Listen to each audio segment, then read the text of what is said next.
Вечно ќе ја сакам, горка ја своја, Скопје кажи ми.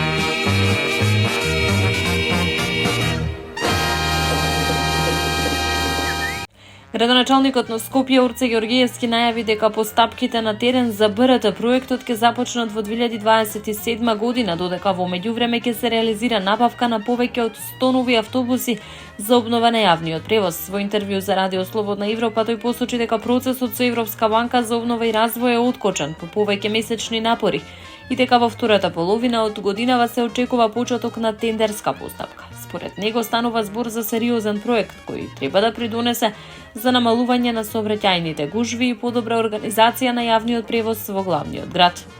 Во однос на ревидирањето на втората траса од Киселавода до Радишани, градоначалникот истакна дека е формиран сериозен тим кој работи на целосно покривање на градот, нагласувајќи дека не е доволно да се опфатат само правците кон Ѓорче Петров и Новолисиче. Планирано е додавање на траси кон Радишани, кон Драчево со цел да се обезбеди поквалитетен и подостапен јавен превоз за сите граѓани. Со набавката на 100 автобуси со поддршка од владата, како и дополнителни 30 автобуси преку БРТ проектот, според него, градот ќе располага со доволен број на возила за покривање на целата територија на Скопје. Во однос на критиките дека проширувањето на улиците може да придонесе за зголемено загадување, градоначалникот посочи дека се применува паралелен пристап, решавање на тесните грла во сообраќајот со цел подобар проток на возила, но и инвестирање во еколошки транспорт. Меѓу мерките ги наведе субвенциите за такси превозниците за набавка на ековозила, како и плановите за гасни централи и алтернативни решенија за домаќинствата кои користат цврсти горива. Ѓоргиевски најави изградба на нов луна парк наменет за сите возрасти, посочувајќи дека тендерската постапка е во финална фаза и дека очекува до јуни 2027 проектот да биде реализиран. Градоначалникот на општина Ѓорче Петров Александар Стојковски информираше дека во општината се поставени 700 метри нова мрежа на улично осветлување, како дел од тековните инвестиции во инфраструктурата. Продолжуваме со конкретни инвестиции што значат поголема безбедност и подобар квалитет на живот. На потегот од последна 22-ка кон обиколницата поставивме 700 метри нова мрежа и 23 нови канделабри, високоефикасни штедливи лед светилки, истакна Стојковски.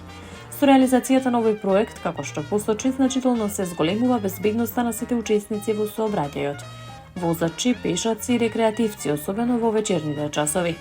Од општината најавуваат дека и во наредниот период ќе продолжат со активности за модернизација на јавната инфраструктура.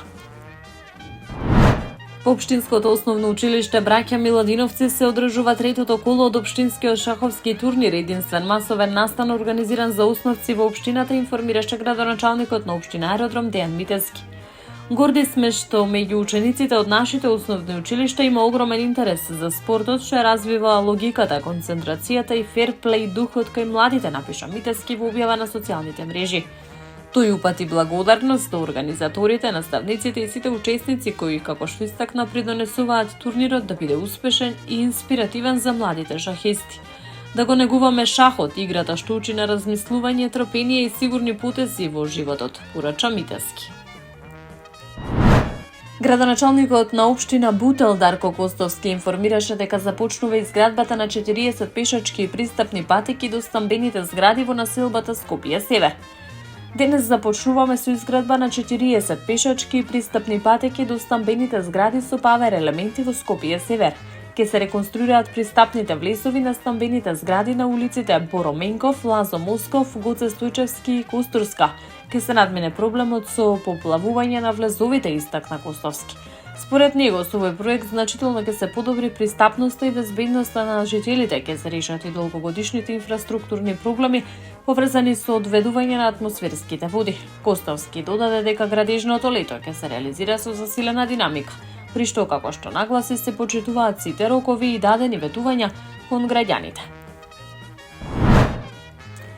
Инспектори од Киселавода поднесоа кривична пријава против 20 годишните ИШ и ХС, како и 19 годишниот АГ, тројцата државјани на Република Судан, поради постојани основи на сомнение за сторено кривично дело разбојништво во врска со член 19 од Кривичниот законник на Република Македонија. Кривичното дело било пријавено на 19 месецов, се случило на Тримпатеката на улицата 11 октомври во Скопје. Според информациите, оштетениот 27-годишниот МТ од Скопје, додека се движел со своето куче, бил пресретнат од 3 лица кои побарале пари од него.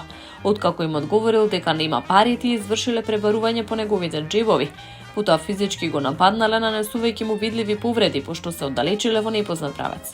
По преземени мерки и активности од страна на полицијата, осумничените биле идентификувани и лишени од слобода. На 21 овој месец во просториите на прифатниот центар за странци, во присуство на јавен обвинител, било извршено препознавање, при што оштетениот во целост ги препознал пријавените лица како сторители на делото. Истиот ден тие биле спроведени пресудија на претходна постапка во Основен кривичен суд Скопје, кој им изрече мерка притвор во трајање од 30 дена. Таму е Скопје, град мој љубав лише, што ми расуте сни. Вечно ке ја сакам, во своја